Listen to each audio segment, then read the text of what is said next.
अन्य कर प्रस्ताव, बाईबैक से जुड़े हुए जो टैक्स व्यवस्था थी वो मेरे ध्यान में लाई गई थी, और साथ ही साथ बाईबैक रूट के माध्यम से इन सब चीज़ों को आगे बढ़ाया जाएगा। जो माइनॉरिटी शेयर धारक हैं जो बाईबैक से जुड़े हुए हैं उसको कैपिटल गेन माना जाएगा, और साथ ही साथ इसमें प्रोत्साहन की व्यवस्था भी की गई है,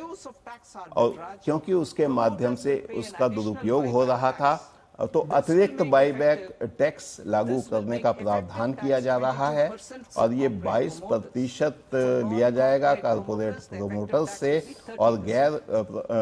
जो कारपोरेट प्रोमोटर है उनके लिए ये 30% होगा, और विशिष्ट वस्तुओं का विक्रय करने वाले अल्कोहलिक जो पेय हैं उनके लिए और बाकी के लिए ये 2% होगा,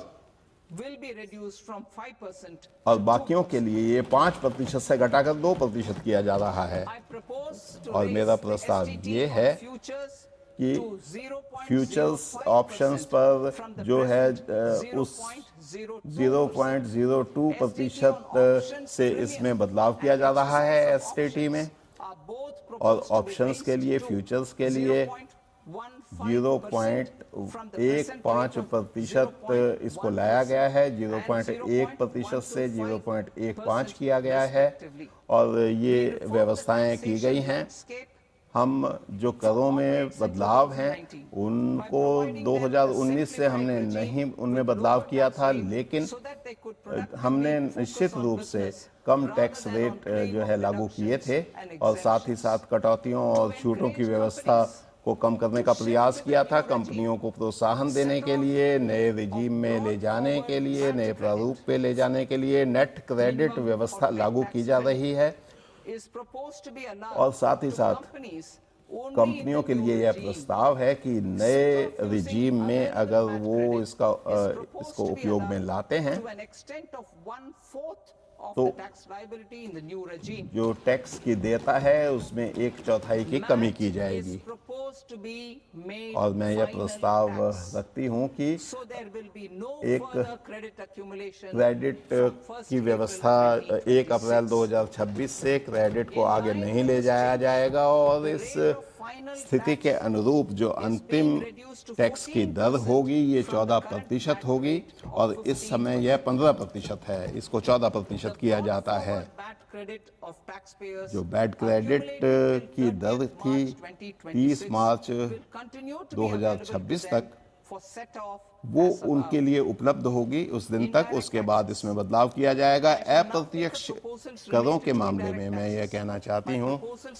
कि जो मेरे प्रस्ताव हैं कस्टम और सेंट्रल एक्साइज या उत्पाद शुल्क के संदर्भ में वो टैरिफ से जुड़े हुए हैं, घरेलू उत्पादन से जुड़े हुए हैं, और निर्यात के लिए भी इसको लागू किया जा रहा है, उत्पाद शुल्क के मामले में भी लागू किया जा रहा है, और लंबे समय से कस्टम ड्यूटी में, उत्पाद शुल्क में हम कमी ला रहे हैं, और इसमें कुछ वस्तुओं को छूट दी गई है जो भारत में निर्मित होती हैं या जहां के आयात बहुत कम है, नगण्य है। इसका सरलीकरण करने के लिए जो शुल्क की दर है उनमें बदलाव किए गए हैं, कुछ प्रभावी दरें लागू की गई हैं, और टैरिफ शेड्यूल के अनुसार इसे संज्ञान में लाया जाएगा। मैं कुछ विशिष्ट क्षेत्रों के लिए अपनी बात कहना चाहती हूं, और चमड़े और वस्त्र उद्योग में मैं ड्यूटी फ्री शुल्क मुक्त एक्सपोर्ट की जो है में बदलाव हम करने जा रहे हैं, चाहे वो सामुद्रिक खाद्य पदार्थ हों जो 1% है, इसको 3% उसके मूल्यों के अनुसार किया जा रहा है, और जितने पिछले साल की जितना भी टर्नओवर था उसके हिसाब से ये दर लागू की जाएगी। और विशेष रूप से इनपुट्स के बारे में हम ये बताना चाहते हैं कि चमड़े और सिंथेटिक फुटवियर के निर्यात में, जूतों के ऊपरी हिस्से के निर्यात में ये सब चीज़ें लागू होंगी, और साथ ही साथ और जो अंतिम उत्पाद है उसके लिए 6 महीने की जो समय सीमा थी उसको 1 साल किया जा रहा है, चाहे वो टेक्सटाइल का क्षेत्र हो या सिंथेटिक फुटवियर का क्षेत्र हो या चमड़े के कोई भी उत्पाद हो। जो ऊर्जा संक्रमण की बात है, हम मूल कस्टम ड्यूटी में बदलाव कर रहे हैं। लिथियम आयन सेल्स, बैटरियां, जो लिथियम आयन सेल या बैटरियों के लिए जो व्यवस्थाएं लागू होती हैं उसके लिए मैं basic custom duty sodium antimonate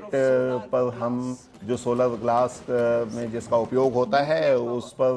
छूट का प्रस्ताव रखती हूँ। और जो मूल कस्टम शुल्क हैं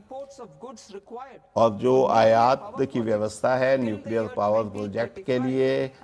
2035 तक के साल तक जितने भी परमाणु संस्थान हमारे बनेंगे या परमाणु घर बनेंगे जिनमें बिजली का उत्पादन किया जाएगा उसको इससे छूट दी जाती है। महत्वपूर्ण खनिजों के मामले में जो मूल कस्टम ड्यूटी है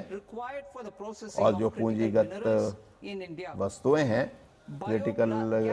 जो धातुएं हैं उनके लिए छूट का प्रावधान किया गया है। और बायोगैस के लिए जब हम केंद्रीय उत्पाद शुल्क की गणना करते हैं, बायोगैस ब्लेंडेड सीएनजी में इसको छूट प्रदान की गई है। सिविल और रक्षा के क्षेत्र में जितने भी पुर्जे, जितने भी कंपोनेंट्स सिविलियन जो नागरिकों के लिए जो वायुयान हैं उनके लिए जो आयात किए जाते हैं उनके लिए मूल कस्टम ड्यूटी जो कच्चे माल पर लगती है, चाहे वो विनिर्माण की बात हो, चाहे वायुयान के पुर्जों की बात हो, रिपेयरिंग की बात हो या जितने भी आवश्यकताओं की बात हो, रक्षा के क्षेत्र में और अन्य क्षेत्रों में इनमें बदलाव किया गया है। और उपभोक्ता इलेक्ट्रॉनिक्स के क्षेत्र में जो बेसिक कस्टम ड्यूटी है वो उन हिस्सों पर लगेगी, उन कंपोनेंट्स पर लगेगी जो वहाँ बाहर से मंगाए जाएंगे और विशेष अर्थव्यवस्था वाले क्षेत्रों में विशेष आर्थिक क्षेत्रों की क्षमताओं को बढ़ाने का प्रयास किया जाएगा। और स्पेशल इकोनॉमिक जोन्स में वैश्विक व्यापार के माध्यम से मेरा प्रस्ताव ये है कि एक बार के उपाय में जितने भी योग्य विनिर्माण इकाइयां हैं SEZs में उनको घरेलू टैरिफ क्षेत्र के अंतर्गत छूट मुक्त करों के दायरे में लाया जाएगा। और साथ ही साथ जो बिक्री की मात्रा होगी वो उनके जो निर्यात की मात्रा है उससे तुलना करके देखी जाएगी। इस पर नियामक प्रतिबंध लगाए जाएंगे और साथ ही साथ और सभी के लिए आगे बढ़ने का, व्यापार करने का एक जैसा माहौल उत्पन्न करने का प्रयास किया जाएगा। और कस्टम ड्यूटी के ढांचे को युक्तिसंगत बनाने के लिए मेरा प्रस्ताव ये है कि जो टैरिफ दर है, जितने भी शुल्क वाली वस्तुएं हैं जो व्यक्तिगत उपयोग के लिए लाई जाती हैं उनको 20% से घटाकर 10% किया जाता है।